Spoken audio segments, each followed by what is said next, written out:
Le 12 août, c'est la journée internationale de la jeunesse. Une journée qui nous permet d'évaluer la part de la jeunesse dans le développement du monde, dans le développement du continent, pourquoi pas dans le développement même du pays. La jeunesse, qu'en est-il de la jeunesse congolaise? Qu'en est-il de la jeunesse du Nord Kivu? Notre jeunesse est confrontée à plusieurs défis, je dirais même plusieurs fléaux qui les guettent. Notamment, nous avons la pauvreté accrue. La pauvreté et le manque d'opportunités économiques. Vous voyez, le chômage, les jeunes sont là, pas d'emploi, pas d'opportunités. Et ça fait à ce qu'ils soient freinés dans leur participation au développement. La pauvreté, le chômage, le manque d'opportunités économiques. Nous avons aussi la présence de violences et de conflits armés. Ces violences sont un frein au développement. Et ces violences font que les jeunes puissent être tentés au recrutement dans les groupes armés. Oui, les jeunes, surtout d'ici, au Nord Kivu, beaucoup de jeunes sont tentés parce qu'il n'y a pas de travail, il y a la pauvreté et tout. Ils sont tentés d'adhérer dans des groupes armés. Associé à cela, nous avons aussi la santé, disons, l'accès limité à l'éducation et aux soins de santé. Beaucoup de jeunes n'ont pas la possibilité de vraiment étudier comme il faut.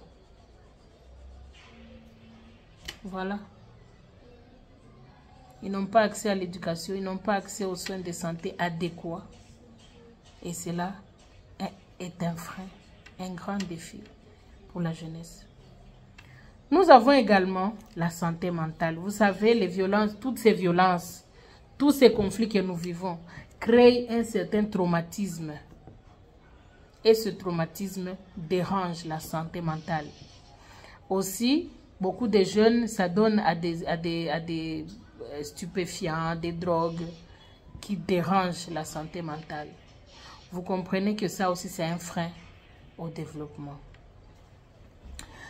Alors, par rapport à tout ça, nous demandons des efforts concertés au niveau du gouvernement,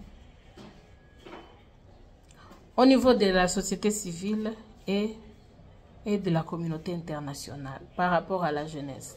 Mais plus encore, nous avons toujours demandé le retour intégral et définitif de la paix à l'est de la RDC. Le pays ne pourra jamais se développer, même si la jeunesse est animée de bonne foi.